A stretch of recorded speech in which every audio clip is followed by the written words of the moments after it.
So we've talked about, right, who's vulnerable, given like the landscape of their brain, right? Who's vulnerable to PTSD, but what about who's resilient?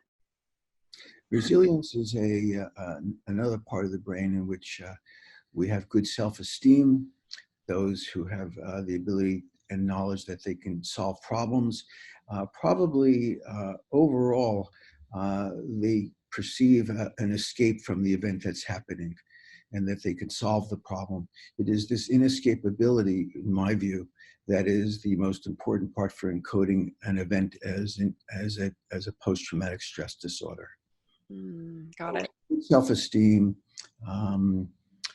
ability to solve problems are two very important features of resilience.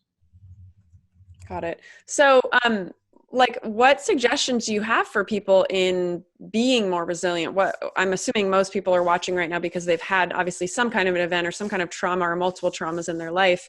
How do we, whether that trauma happened in childhood or recently or multiple times, how do we become more resilient, right? You mentioned self-esteem. Like, what are some things we can do to become more resilient?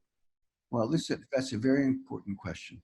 The idea here is that resilience can alter the landscape so we become less symptomatic. But more importantly, it's something which we should do early on in life, and we should train people how to become more resilient. There are many ways to do this. Find a good mentor. What we do in our world of havening, we have mantras which we have people use while they're applying havening touch. And that mantra we use in particular is, I open my mind to learning, I open my heart to friendship, I choose to feel safe, peaceful, and calm. And that's while you're doing the havening touch. And we have people do that in the morning. There's another really neat trick which we use in havening, in that you have to understand how I perceive resilience to begin with. Some people perceive resilience as a reed in the wind, which bends as the wind comes and then pops back after the wind is over. And that they call resilience. I call that recovery. From my point of view, resilience is being in the moment and withstanding the events at the time so that you stay steady with your feet on the ground and you don't bend over. You are resilient. You may wiggle a little bit, but by and large, you are standing ground. That's what I call resilience. And so we have them do a little exercise in which they imagine things coming. We have them close their eyes standing on a beach and have clouds come towards them. Clouds which contain things like low self-esteem or anger or jealousy or guilt or shame, and the clouds come towards them and they actually take their hands and explode the clouds and destroy all that's in the cloud. And it has a very interesting effect on people, that they feel more empowered to not to respond to those circumstances which produce those emotions.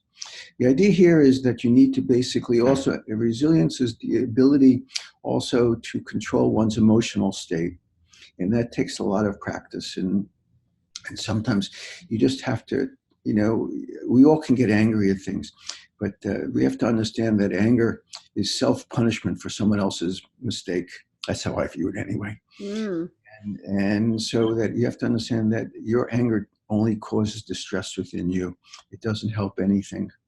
And so that anger and guilt and shame, and sometimes we, especially in cases of child sexual abuse, they have to begin to understand that they were only children and that it's not their fault, and to try to avoid those guilt and shame feelings if possible. And we deal with that very nicely with havening as well. In any case, so you try to find ways to increase your self-esteem, increase your ability to modulate your emotions, and always try to seek a solution to problems as they present themselves, as opposed to wailing and railing against them and feeling helpless. Got it. Thank you. I appreciate that. That's always helpful. I think so many people struggle with low self-esteem, low confidence. So that's a big help.